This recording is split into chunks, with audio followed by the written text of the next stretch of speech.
Baik, apa waktu kepada guru mulia Abdul Mastur. Allahumma shalli ala sayyidina Muhammad. Shallu ala sayyidina Muhammad.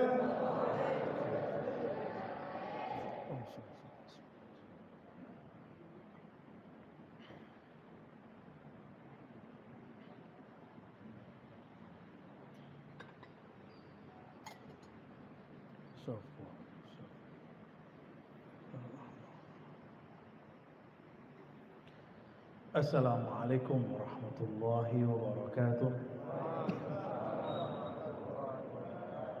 Alhamdulillah rabbil alamin alladhi an'amana bi ni'matil iman wa syarrafana bi ni'matil islam wa faddalana bi ni'matil ihsan. Asyhadu an la ilaha illallah wa asyhadu anna Muhammadan abduhu wa rasuluh. Allahumma salli wa sallim wa barik ala sayyidil wujud Sayyidina Ahmad wa ala alihi wa ali baitihi wa zurriyatihi ajma'in. Amma ba'du, jemaah yang dimuliakan Allah, Masjid Al-Ittihad ya. Semoga masjid ini menjadi simbol bahwa jamaah dalam perbedaannya bisa bersatu. Amin ya rabbal alamin. Saya bawa kitab tapi nggak jadi saya kaji. Jadi habis sholat 2 rakaat minta petunjuk kepada Allah, saya mau ngaji apa ya Allah. Tadinya saya janjiin kitabnya. Ternyata ada pertanyaan beberapa waktu ini, apakah di Quran ada tasawuf? Gitu. Maka insya Allah kalau umur panjang kita akan membedah nilai-nilai tasawuf dalam Al-Quran. Kita mulai dari surat Al-Baqarah. Kalau Al-Fatihah sudah keseringan, ya, mau lihat bahwa tasawuf itu ya dari Quran semua, nggak ada yang nggak dari Quran. Di luar Quran ini bukan tasawuf, namanya mistism atau kebatinan. Kebatinan ini kalau tidak diislamkan ya menyimpang, ya. Mistis orang nyebutnya. Kita mulai dari Al-Baqarah. Semoga nanti teman-teman, sahabat-sahabat semua ayatnya mungkin biasa dengar. Nanti pemahamannya ada yang kita ulik-ulik yang barangkali selama ini kurang diperhatikan, kita munculkan. Insya Allah. Sebelumnya mari kita kirimkan Al-Fatihah untuk baginda Nabi Muhammad SAW, Sayyidina Ahmad, Sayyidina Muhammad, dan Imam akhir zaman. Semoga kita nanti membersamainya, meskipun sekarang dia sedang dirahasiakan Allah, Al-Imam Al-Mahdi ya. Ini nanti akan banyak fitnah-fitnah nanti di akhir zaman, orang yang mengaku, orang yang dituduh, macam-macam ya. Kita tidak tahu masa depan, kita kirim saja salam Al-Fatihah untuk mereka, untuk beliau. Semoga dalam fitnah itu kita dapat membersamai beliau.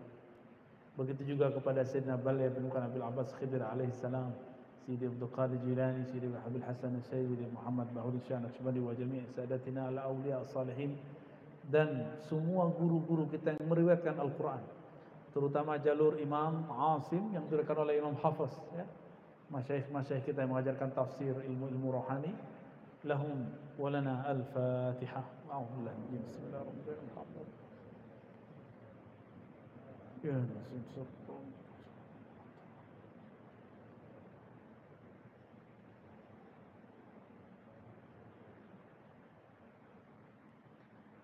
Bismillahirrahmanirrahim.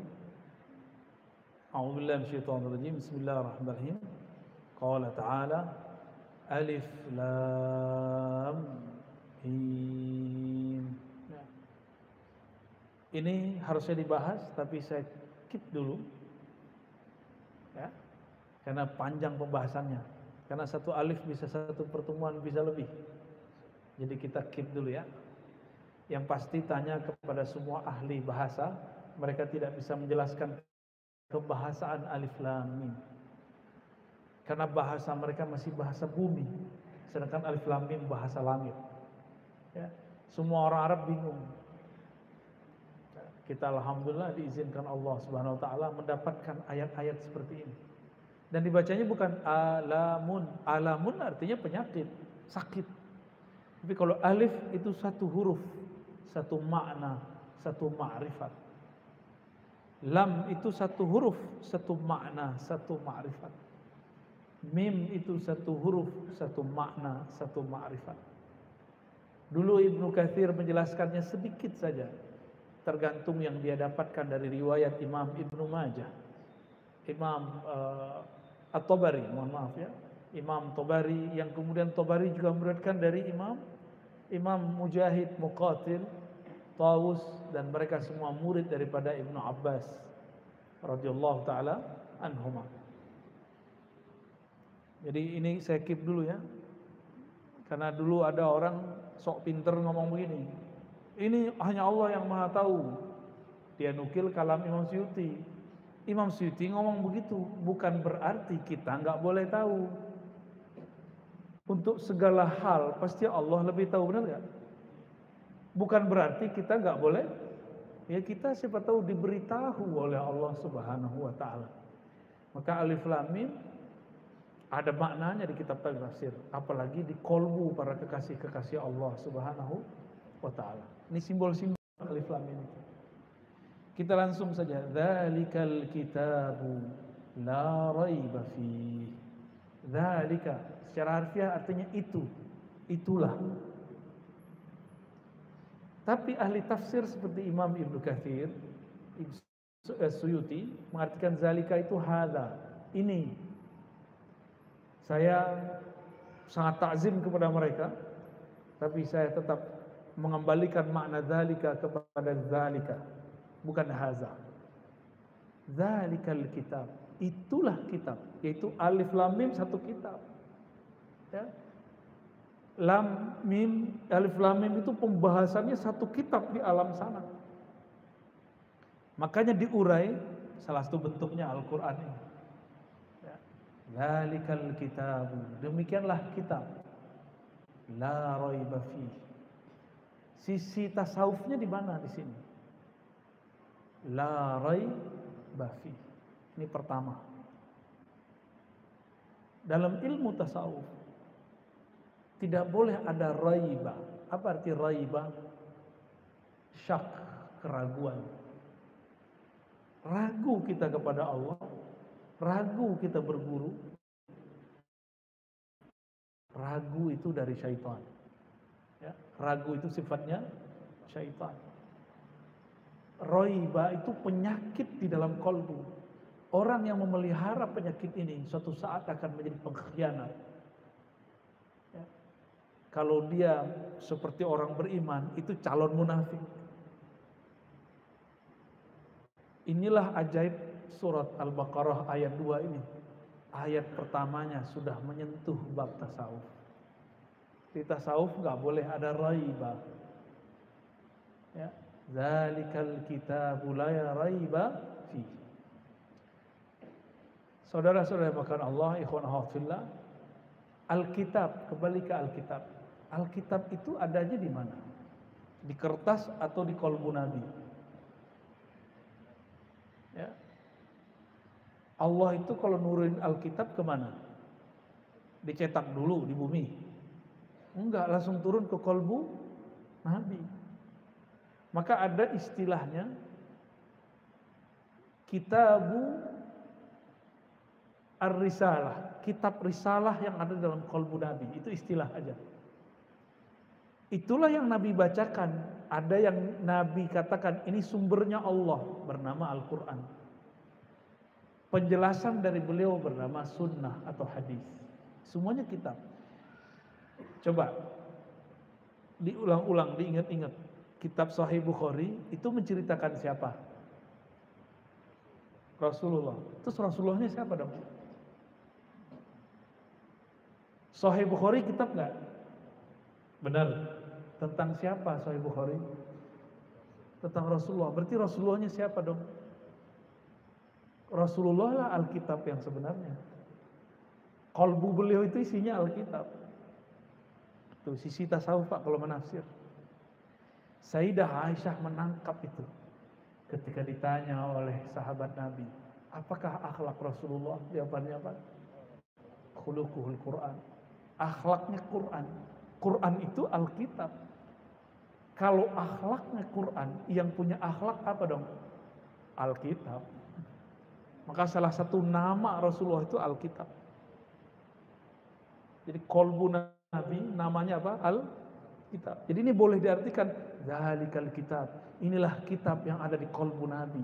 La raiba fih. Tidak boleh ada keraguan darinya. Dari kolbu Nabi lah dibacakan. Jadinya ini satu kitab bukan? Dari mana datangnya? Dari kolbu Nabi. Maka kolbu Nabi itu sumber kitab-kitab. Paham maksudnya? Jadi kira-kira Nabi masih butuh sekolah nggak kalau gitu?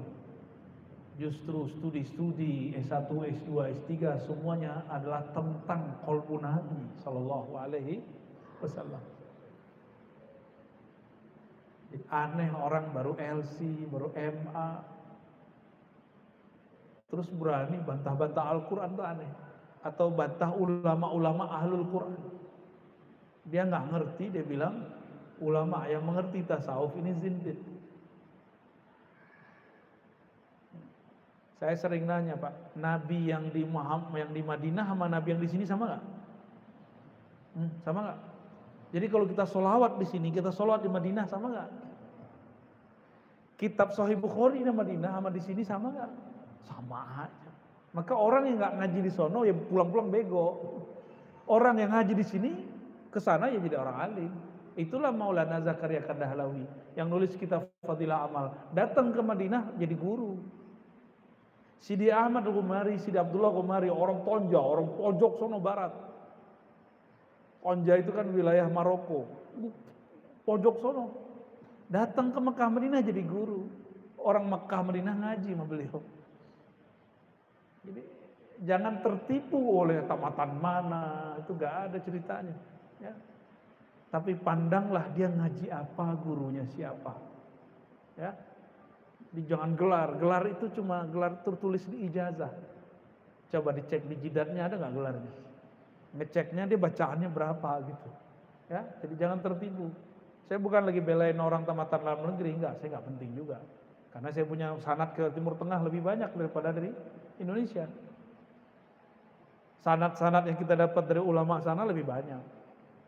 Ya nggak betul-betul juga lah. Yang di sini tuh nggak betul-betul juga. Cuma saya pengen mengatakan al-ibrah laisa bil makan. Orang itu dinilai bukan karena tempat dia belajar. Orang itu dinilai dengan bil juhdi fi kulli makan. Kalau sungguh-sungguh fi ayyi makan, dimanapun dia berada, ya, dimanapun dia berada. Maka antum rajin sholawat di sini, itu lebih dekat kepada Rasulullah daripada orang tinggal di Madinah, tapi kurang ajar kepada Rasulullah, bentak-bentak orang di sana, seperti askar-askar itu, ya. Nah ini, zalikal kitab, itulah Alkitab yang ada di qalbu Rasulullah. La raiba fihi. Tidak boleh ada keraguanmu terhadapnya. Engkau ragu, batal. Yakin itu boleh ragu dikit kan? Ragu dikit apa namanya? Hah? Ragu dikit masih disebut yakin nggak? Yakin itu bulat 100%. Masih ada ragunya. Belum. Ini rawan akan terjadi syak dan khianat. Hati-hati. Harus benar hati-hati. Hudan lil muttaqin. Hudan. Apa arti huda? Petunjuk. Oke. Petunjuk dalam bahasa Arab hudan. Beda dengan dalil. Dalil kepada akal. Petunjuk artinya hudan ke dalam kolbu. Tuh. Balik ke kolbu lagi Pak. Mana dalilnya? Surat At-Taghabun. Antum buka surat At-Taghabun. Ayat berapa tuh? Ayat 10 tuh, ayat berapa tuh? Wa may yu'min billah yahdi qalbah. Ayat berapa tuh Ustaz? Siapa yang iman percaya kepada Allah, yakin kepada Allah, kolbunya langsung yahdi, Allah kasih hidayah. Mereka inilah yang disebut kaum mahdiyin, orang yang di-guidance oleh Allah. Maka Rasulullah katakan, ya, taraktu fikum, ya, bukan gitu, alaikum bisunnati wa sunnati khulafa'ir rasyidin al-mahdiyyin. Kalau aku meninggal, terjadi khilaf, perselisihan di antara kalian, ikuti aku dan sunnah para sahabatku. Sahabat satu atau banyak? Maka orang yang mengatakan salaf cuma satu model, itu pendustaan terhadap salafus saleh. Ya, itu dosa besar itu. Salah satu dosa besar, akan menghilangkan cahaya dari wajah orang itu, akan membuat dia emosi, akan membuat dia penuh kebencian kepada orang yang berbeda. Ya. Terus apa kata Nabi? Hendaklah kalian ikut sunnah sahabat-sahabatku, khalifah-khalifahku, pengganti-penggantiku yang mahdiyin, yang rasyid, yang dapat petunjuk, cerdas, mahdiyin, kecuali hafalannya sudah tembus ke dalam kolbu. Saya punya sahabat, imam masjid juga Pak. Ketika dia dioperasi, dokter bilang dia nggak tidur, lidahnya baca ayat Quran, matanya merem. Bismillahirrahmanirrahim. Seperti dia ngimamin. Dia kalau ngimamin pasti panjang, bisa 2 halaman, bisa 1 halaman. Ketika dia operasi, yang keluar apa? Quran. Berarti Qurannya sudah masuk ke dalam kolbunya. Benarlah doa beliau. Ya, dia selalu berdoa. Allah baja'alil Quran rabi'a qalbi. Jadikan Quran itu bagian dari belahan jiwaku, belahan kolbuku. Ini doanya.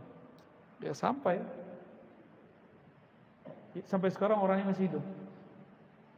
Sampai hari ini. Orangnya tulus benar. Kalau ngimamin suaranya biasa, tapi enak didengar. Kok bisa orang suaranya biasa, enak dijadiin imam? Ternyata Quran sudah di kolbunya. Ya. Jadi hudal lil muttaqin, hidayah itu turun ke dalam kolbu orang yang bertakwa. Nabi bersabda dalam hadis Imam Tirmizi, at-taqwa hahuna. Takwa itu di dalam dada. Berarti maksudnya di mana? Di dalam kolbu tuh, bolak-balik di situ Pak. Kenapa orang baca ayat ini nggak ngeh juga? Ini ayat awal sampai akhirnya bicara kolbu. Ini alam kolbu semua. Tidak ragu di kolbu nggak? Di hati nggak? Ragu di hati nggak? Dapat hidayah di hati? Di hati semua. Maka nggak ada urusan tuh dapat hidayah sarungan tuh nggak ada. Banyak sarungan. Kalau di Madura tuh teman saya cerita, orang Madura sendiri cerita, kami sarungan tuh nyambung ayam juga biasa katanya. Pakai kopiah lagi. Ini teman saya Ustadz dari Madura dicerita ya. Di tempat saya itu nyambung ayam Bu ya. Kalau nggak pakai kopiah ketakutnya sial, kalah katanya. Jadi dia sendiri cerita tentang orang kampung. Ya lucu lah ya. Berarti ini tradisi kiai sudah masuk hatta kepada penyambung ayam, keren itu. Ya, bagus itu. Kalau di tempat saya dulu perang padri namanya. Perang padri itu ada padri sufi, ada padri wahabi. Padri sufi tuanku nantuo, mursyid tarekat Syatariyah Naqsyabandiyah, dan dia bermazhab Syafi'iyah, berakidah Asy'ariyah Maturidiyah. Beliau ini dakwahnya pelan. Kalau ada orang nyambung ayam, dia panggil, diundang, makannya sini, saya mau kasih kalian wirid biar menang besok. Bener Pak dikasih cuma bismillah. Kalau di Jawa Kalimoto Sodo, di Padang itu sudah Islam tapi masih main ayam, dikasih apa? Bismillah. Setiap kali nyambung ayam menang, sampai dia bosan main, dibawain ayam ke tuanku itu. Ditanya, gimana? Menang bro? Oh menang, tapi udah bosan. Itu bismillah itu apa sih? Nanya, bismillah itu apa? Bismillah itu engkau minta izin, minta kekuatan dari Allah. Hah? Terus bukannya Allah ngelarang? Nanya juga tahu juga dia. Iya, tapi kan saya yang nanggung, kira-kira gitu. Ya, tobat, jadi murid, jadi mursyid habis itu. Tukang sabung ayam jadi mursyid ada. Masih mending itu ya, masih mending itu. Fudail bin Iyad ngerampok dia. Fudail bin Iyad, maka Fudail ini ilmunya salah satu pewarisnya di tanah Jawi itu Sunan Kalijaga. Mantan perampok juga tuh. Jadi wali-wali ini, ulama-ulama ini ada pewaris-pewarisnya. Ini pewarisnya fulan, ini pewarisnya fulan, ya. Ulama, al-ulama warasatul anbiya. Ini suaranya berubah ya.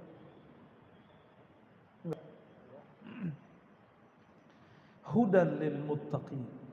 Maka hidayah ini turunnya kepada kalbu orang-orang yang bertakwa. Jadi takwa itu bukan pakaian. Kalau di sekolah kan ada namanya pakaian takwa. Nah, itu istilah ada. Yang takwa di dalam. Maka untuk mengetahui orang ini bertakwa atau tidak, pakai pakaian atau pakai kalbu? Pakai kalbu. Mandang, mohon maaf ya, ngeliat celananya atau ngeliat sarungnya? Taruh aneh bilang celana antum tersinggung lah ya. Tersinggung aja lah.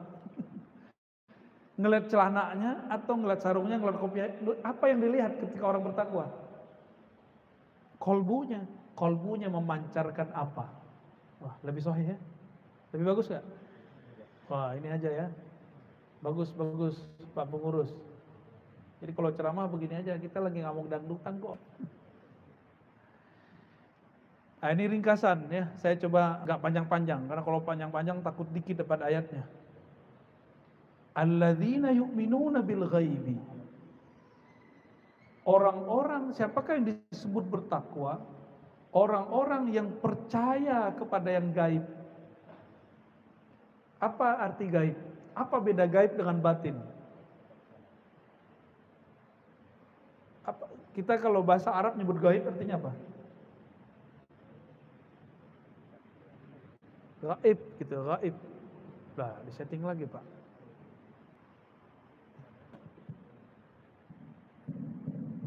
Tes.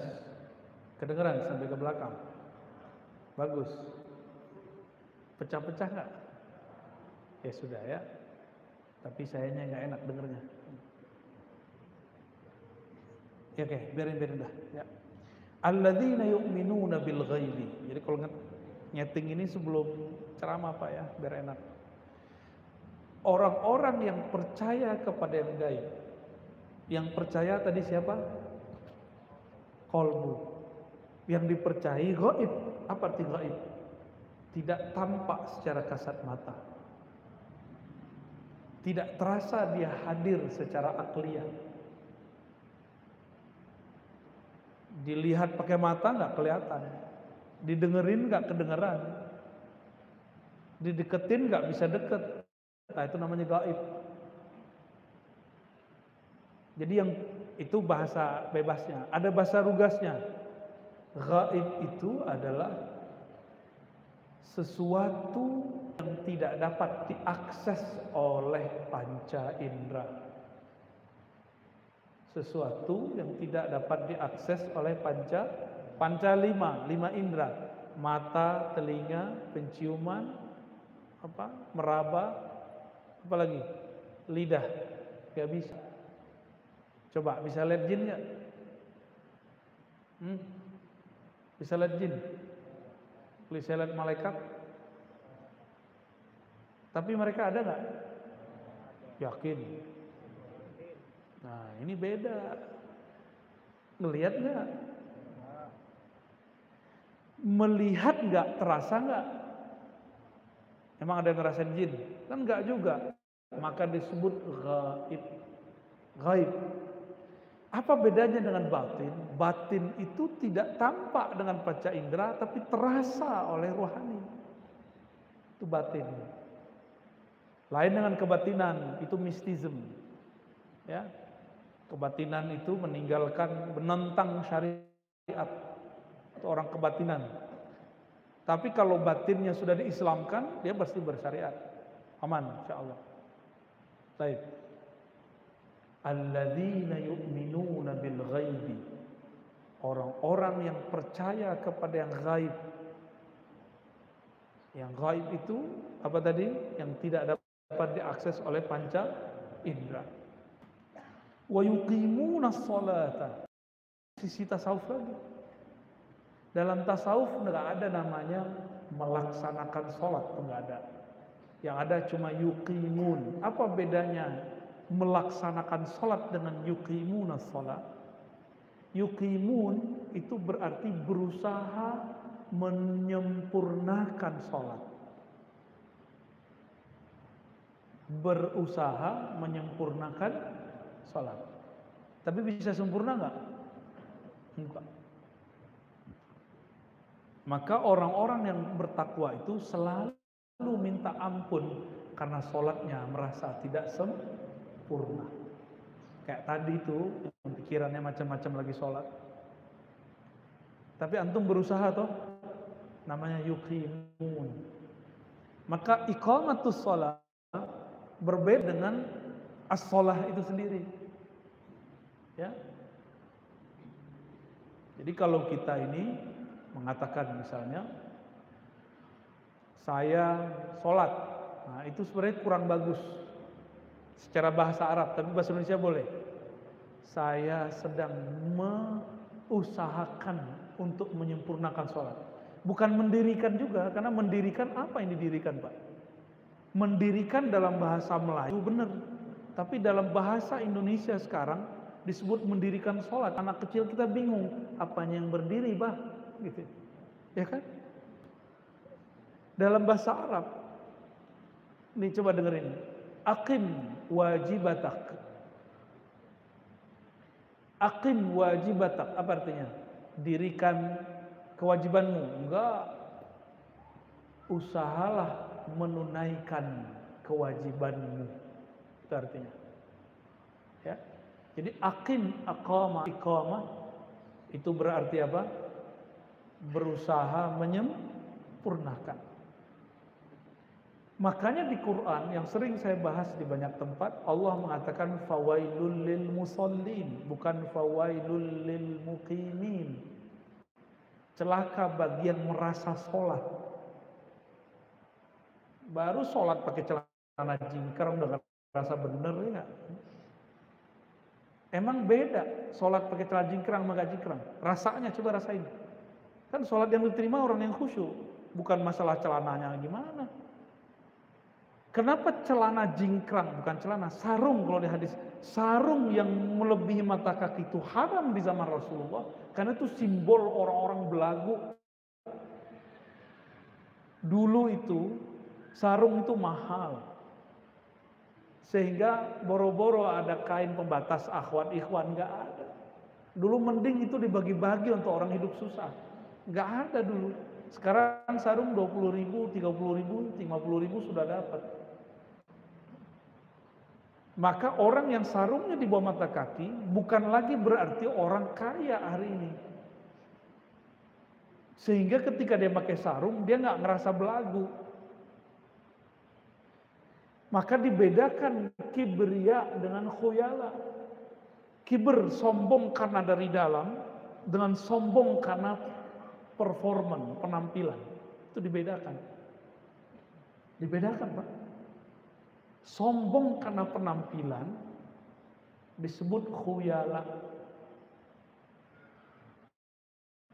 Sombong karena penampilan. Sombong karena dari dalamnya sombong namanya kibr atau kibria. Orangnya disebut mutakabbir. Orang-orang sombong. Dibedakan begitu kayanya bahasa Arab. Nanti kalau sombong karena harta ada lagi namanya. Sombong karena antum punya ini dan itu beda-beda istilahnya. Ya. Allah itu tidak mau memandang orang yang kalau sholat sombong. Apakah karena dari dalam kolbunya, apakah karena sarungnya, apakah karena jamnya bagus, apakah karena. Intinya adalah adakah merasa lebih dari orang lain. Contoh nih Pak, pakai sarung B.S. Ya. Udah kita sebut aja sih BHS ya. Yang punya kayaknya Habib tuh kayaknya. Biar aku aja lah tuh. Di Pekalongan sebenarnya banyak tuh sarung bagus-bagus, cuma kurang populer aja. Saya suka tuh sarung-sarung Pekalongan itu. Kalau pakai sarung yang mereknya barusan, kan mereknya di depan Pak. Wah, pas ruku BHS. Itu namanya khuyala, paham? Jadi khuyala sekarang bukan jingkrang, nggak jingkrang, ya. Mohon maaf, jangan tersinggung. Awal-awal saya pakai BHS begitu Pak. Awal-awal nggak ngerti. Terus orang bilang, kok sarungmu bagus? Bagus apaan? Karena hadiah semua. Kasih hadiah sama orang. Oh ini sarung mahal. Kita ceklah di internet. Oh bener, mahal juga. Mulailah perasaan. Ada kawan pakai celana. Dalam hati, mahalan sarung gua kali dari celana lu. Serius. Wallahi saya pernah ngomong begitu sholat. Itu namanya khuyala. Saya minta ampun kepada Allah. Kan orang yang pakai celana kan dia ngeremehin orang pakai sarung. Ah kere gitu kan. Dia nggak tahu harga sarung. Harga sarung ada, harga handphone dia juga ada ya nggak. Itu kalau dibawa dalam sholat rasa itu baru disebut khuyala. Ya, nggak sepakat gak apa-apa. Yang penting paham dulu. Lagi sholat, antum seharusnya mengingat Allah, tapi sekarang ingatnya sarung. Makanya saya nggak menganjurkan antum bawa sajadah bagus-bagus, kecuali di hatinya bab syukur. Jadi sajadah itu gak usah gede-gede kalau ke masjid ya. Wah, segitulah tuh. Jangan gede-gede lah ke masjid. Minimalis berhemat. Ya. Biar nggak kelihatan kalau kita ini kemudian terganggu. Ini saya sholat pakai cincin. Bagus juga cincin gua. Itu harus copot Pak. Alhamdulillah nggak terganggu. Malah saya bawa ya Allah, bersyukur ya Allah. Biar nambah lagi kan. Itu salah niat juga tuh syukurnya. Syukurnya bukan karena Allah layak disampaikan terima kasih kepadanya. Tapi bersyukur karena modus. Salah lagi. Ya. Jadi yuqimunas shalah, orang-orang yang berusaha menyempurnakan, menunaikan hak-hak kewajiban dalam sholat. Dan mereka pasti mengatakan, sholatku tidak sempurna ya Allah. Maka selesai assalamualaikum, yang dianjurkan pertama kali adalah istighfar. Astaghfirullah. Itu rahasianya. Ini rahasia yuqimun. Ya, tasawuf nggak nih? Tasawuf nggak nih? Ya tasawuf Pak. Emang ada sufi nggak sholat? Ya nggak ada. Sufi ya sholat. Nggak ada sufi yang nggak sholat. Wa mimma razaqnahum yunfiqun. Dan di antara mimma dan sebagian daripada apa yang razaqna kami rezekikan kepada mereka. Harta, ya, duit, tanah, rumah, waktu, ilmu, itu rezeki semua. Hum yunfiqun, yang kami berikan kepada mereka, mereka nafkahkan. Infak. Infak dalam bahasa Arab artinya dibelanjakan, disalurkan. Beda dengan sedekah. Jadi infak dalam bahasa Arab lebih umum daripada sedekah dan zakat. Infak itu membelanjakan, menyalurkan, dan dia tidak mesti materi, bisa jadi materi. Jadi jika saya ngajar, saya niatkan untuk berbagi ilmu, maka saya disebut menginfakkan ilmu. Masalahnya nanti Bapak kasih saya honor, nggak kasih honor, itu urusan lain. Ya. Tapi ketika saya berniat, ya Allah, aku ingin menginfakkan ilmu yang Engkau beri, menyampaikannya, maka disebut yunfikun. Apalagi Bapak punya harta. Saya mau tanya, lebih mahal ilmu atau harta? Maka jangan coba-coba ukur ustadz, guru, kiai dengan hartamu. Gak bisa Pak. Kecuali kiai-kiai dunia, ustadz-ustadz dunia, ulama-ulama su. Silakan ukur dia dengan dunia. Mereka kalau ngasih amalan dimaharkan dunia, itu urusan dia. Ilmu begini bisa dibeli pakai dunia. Gak ada apapun di alam semesta yang bisa beli ini. Maka Nabi ukur, apa kata beliau? 2 rakaat. Antara azan subuh dan iqamah itu lebih afdol dari dunia isinya. Itu ibadah baru 2 rakaat. Dan Nabi mengatakan 1 bab ilmu lebih afdol daripada 1000 rakaat yang tadi. Gitu. Jadi kalau mau kasih hadiah guru, kasih aja, jangan merasa berjasa. Ya, apalagi cuma korban sedikit. Ya. Maka ciri-ciri antum hadiahnya diterima di sisi Allah, udah ngasih nggak merasa ngasih. Bantu orang miskin nggak ngerasa bantu. Ngasih hadiah guru, ngasih hadiah teman tidak merasa memberi mereka. Mau bangun masjid tidak merasa dirinya berjasa untuk masjid. Sudah begitu belum? Kalau belum, PR kita masih banyak. Berarti razaqnahum yunfikunnya belum benar. Nih coba lihat, razaqna, kami yang berizki mereka. Orang kalau faham bab ini, dia tidak akan iri kepada orang lain. Kenapa? Yang memberi rezeki siapa? Jadi ini kalau boleh diterjemahkan, di antara yang kami kirimkan rezeki untuk mereka, Allah kalau kirim lebih canggih daripada JNE. Apalagi namanya? Tiki, apalagi cuma? JNT, nanti apal aja, sering kirim surat ya, ditolak semua ya. Kalau lembaga-lembaga duniawi ini, perusahaan-perusahaan duniawi ini kirim dengan alamat yang jelas sampai, kita ini belum lahir nama kita sudah ada, di mana kita tinggal semuanya sudah ada. Kira-kira kalau Allah kirim, mungkinkah salah kirim? Maka kalau orang paham ini, tidak mungkin ada iri dengki di kantor. Gak mungkin di komplek orang iri dengan tetangganya. Karena rezeki gak akan salah masuk. Paham ya insya Allah ya? Ya, gak mungkin ketukar jodohnya. Ya, aku suka dia. Ya, kamu suka doang, tapi kan jodoh belum tentu. Ya, jodoh urusan Allah. Sukailah, tapi jangan kemudian memaksakan jodoh di sana. Cinta-cinta aja, jangan cinta dengan nafsu. Cintalah dengan ruhmu. Maka akan muncul kepasrahan, keridhaan. Tafadhal azan. Udah masuk ya? Bismillah. Allahu Akbar,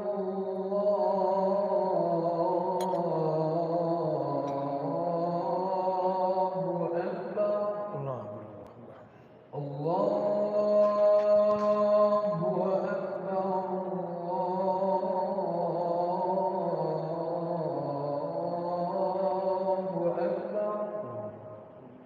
أشهد أن لا إله إلا الله أشهد أن لا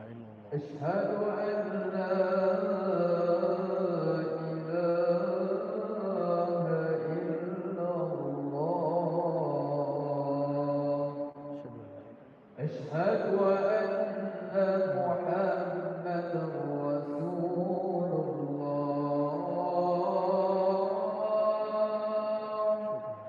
أشهد أن محمدا رسول الله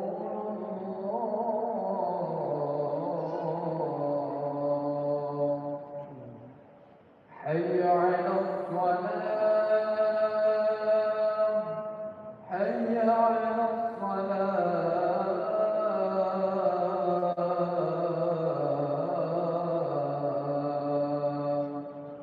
حي على الفلاح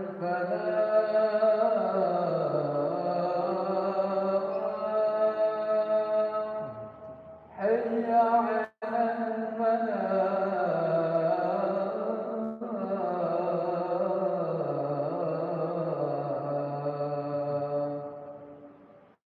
الله أكبر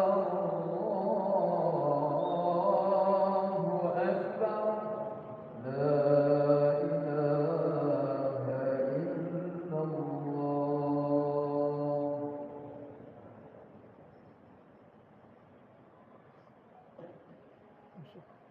Ulang pertanyaan.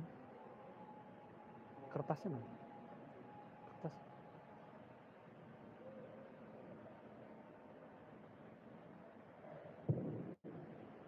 Tentu bisa saja kalau sudah untuk pertanyaan.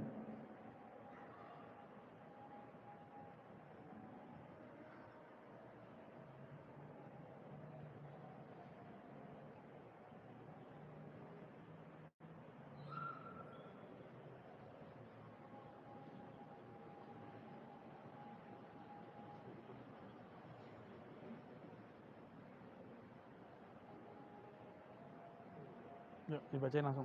Mana yang pantas dibacain, bacain.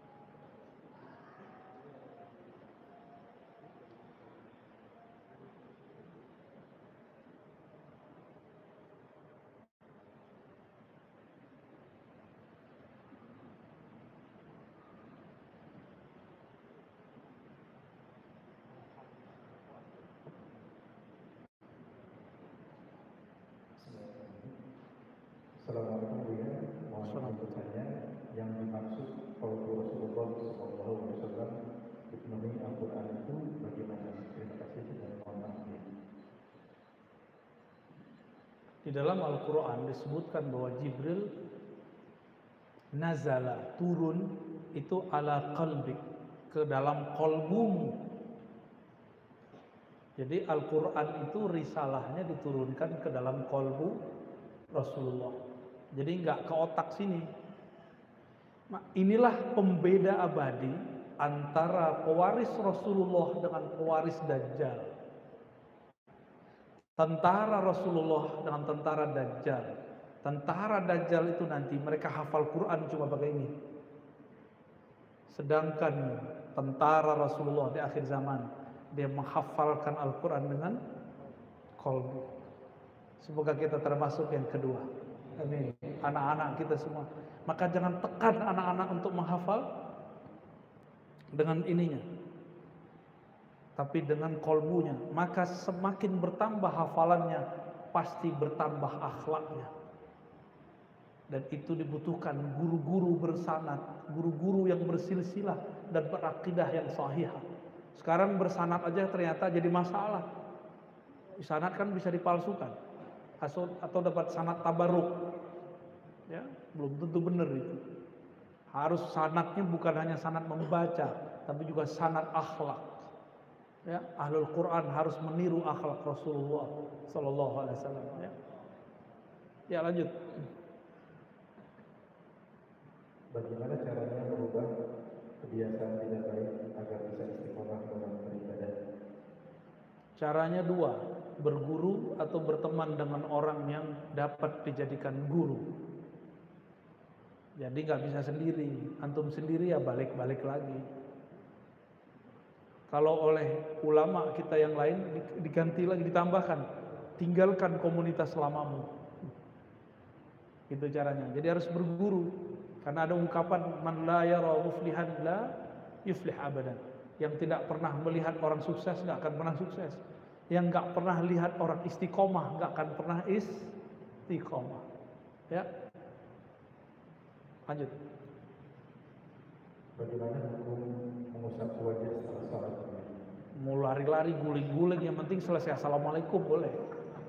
Tapi sebelum assalamualaikum jangan usap-usap dulu, apalagi guling-guling. Ya.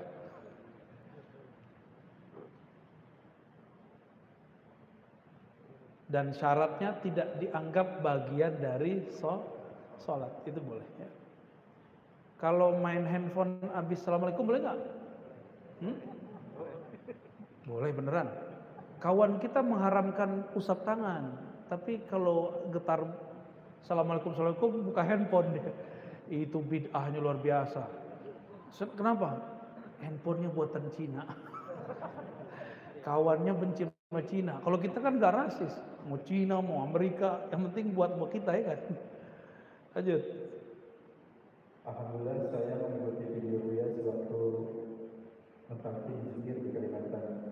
Apakah kami diizinkan untuk mengamalkannya walaupun belajar lewat video dari YouTube? Berat jawabnya, tapi ya mau gimana lagi. Jika tasdik, membenarkan, beradab, percaya, lalu mengikuti channelnya yang terpercaya. Ini syaratnya apa tadi pertama? Tasdik, antum percaya dengan ilmu ini. Jangan coba-coba. Kalau coba-coba udah cut aja. Ntar jadi halu. Pengalamannya jadi halu-halu. Ya. Udah banyak yang begitu soalnya. Tapi kalau udah tasdik, sudah membenarkannya, percaya bahwa ini sanadnya nyambung kepada Rasulullah, boleh diamalkan. Ya. Tapi banyak-banyak sholawat. Banyak-banyak apa? Sholawat. Itu paling bagus. Jadi kalau belum ketemu guru yang mentalkinkan zikir, banyakkan saja sholawat. Kalaupun sesat nanti Allah pasti ambil. Allah selamatkan insya Allah. Ya. Manusia dikawin, pertanyaannya siapakah nama Qorin yang ada pada Nabi Muhammad SAW dan apakah Qorin yang masih hidup? Saya nggak boleh sebut namanya ya, tapi korinnya ada. Dan korinnya sudah disebutkan di sini namanya ada. Di ayat berapa rahasia. Korinnya Rasulullah SAW diislamkan. Ya. Jadi yang bisa mengislamkan korinnya Rasulullah atau wali-wali Ghaus, terutama wali Ghaus ya di akhir zaman itu Allah izinkan untuk mengislamkan korin. Jadi orang-orang mohon maaf yang punya disorientasi seksual itu bukan karena di dalam dirinya beda dengan fisiknya. Kan ada yang ngomong saya ini laki-laki dalam tubuh perempuan, kata yang satu lagi saya ini perempuan dalam tubuh laki-laki. Itu pembohongan terhadap Allah. Itu godaan si korinnya. Maka korinnya harus ditukar. Nah, saya nggak punya ilmu itu bukan ilmu saya ya. Kita ini orang biasa ya. Jadi nggak bisa mengakses yang begitulah. Maka ini nggak bisa diruqyah, hanya bisa diganti korinnya ya. Dan kebohongannya apa? Ruh tidak laki tidak perempuan, maka di dalam itu nggak laki, yang laki perempuan tubuh ini ya. Wallahu a'lam bishawab. Assalamualaikum warahmatullahi Banyak. wabarakatuh. Sudah 7 tahun belum memiliki keturunan. Adakah amalan untuk memiliki keturunan? Bikin lagi. Laki-laki itu nggak ada yang dul, yang ada cuma uratnya kurang beres, sehingga tidak maksimal dalam pembuahan. Maka saran saya lakukan tip-tip tradisional nabawi kayak refleksi, bekam. Itu sudah banyak kawan-kawan kita yang dengan teknik-teknik itu kemudian dapat anak. Jadi dia sampai dapat anak. Nggak usah jauh-jauh, ini dia orangnya depan saya. Jauh-jauh ngapain? 4 tahun nggak punya anak. Refleksi sama bekam sama akupuntur. Sembari tentu makan yang benar, ya olahraga yang benar, sehingga badannya sehat. Badannya sehat dan arah ke sana oke gitu. Ya. Jangan-jangan males lagi ya.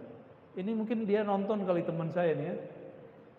Ada kawan saya, dia ngikutin diet ala Om Deddy. Jadi Corbuzier. Akhirnya dia jadi males, mohon maaf. Untuk menyentuh pasangan halalnya, dia males. Gimana mau jadi? Ya, jadi kalau itu pertanyaannya, gimana biar jadi? Ya, Allahumma sholli ala sayyidina Muhammad. Ada lagi? Apa tuh? Bagaimana tasawuf menghadapi COVID-19? Udah lewat 19-nya. Sekarang 22 ya. Tasawuf itu ilmu yang menumbuhkan cinta kepada Allah. Itulah puncak ihsan, sehingga ketika beribadah muncul rasa bertemunya. Ini bapak ini kalau lagi cinta sama seseorang kebawa sholat loh. Itu beneran loh, dan itu gak aneh. Kalau lagi rindu seseorang kebawa zikir. Sebenarnya rindu itu bukan kepada orang itu, tapi kepada Allah. Cuma lewat orang itu. Dia nggak tahu kalau dia kenal Allah, dia akan mampu mengarahkan rindunya kepada Allah. Tapi kalau dia nggak kenal Allah, ya sudah jadi nafsu yang memburu. Ya. Jadi bagaimana cara bertasawuf di masa COVID? Ya harus ngaji. Maka lawan ketakutan untuk bermajelis. Nanti itu yang akan diterkam oleh Dajjal orang-orang yang nggak bermajelis.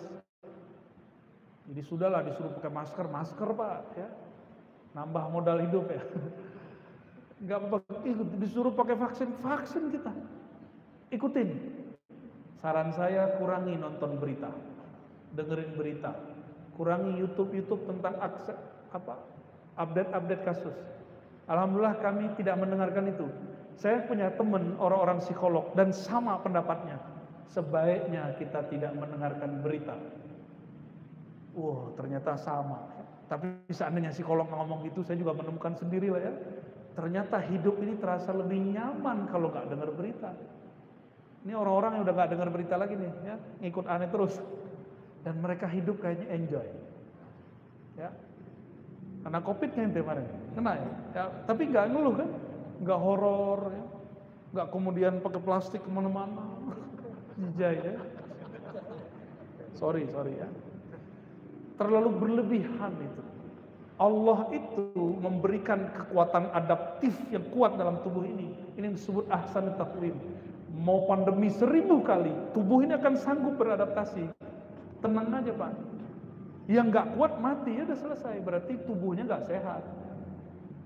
Bapak sehat nih kena virus, tubuh ini akan berakselerasi dia. Itu sunatullah pada tubuh ini. Maka saya percaya kepada Allah. Allah kalau menciptakan makhluknya pasti dia jaga. Tapi kalau memang sudah ada komorbid di dalam ya Bapak tahu sendiri aja lah. Kalau pengen syahid rajin-rajin aja kumpul ya. Saya rasa cukup Bapak Ibu yang melakukan Allah. Semoga kajian ini insya Allah kita rutinkan sisi dalam penafsiran ayat-ayat Al-Quran. Saya tidak menafsirkan, tapi sisi tasawuf dalam tafsir. Yang menafsir ulama. Jadi nanti kalau salah, saya cuma salah memahami tafsir, bukan salah memahami ayat. Nah, tolong dibedakan. Ya, ayat tidak mungkin salah.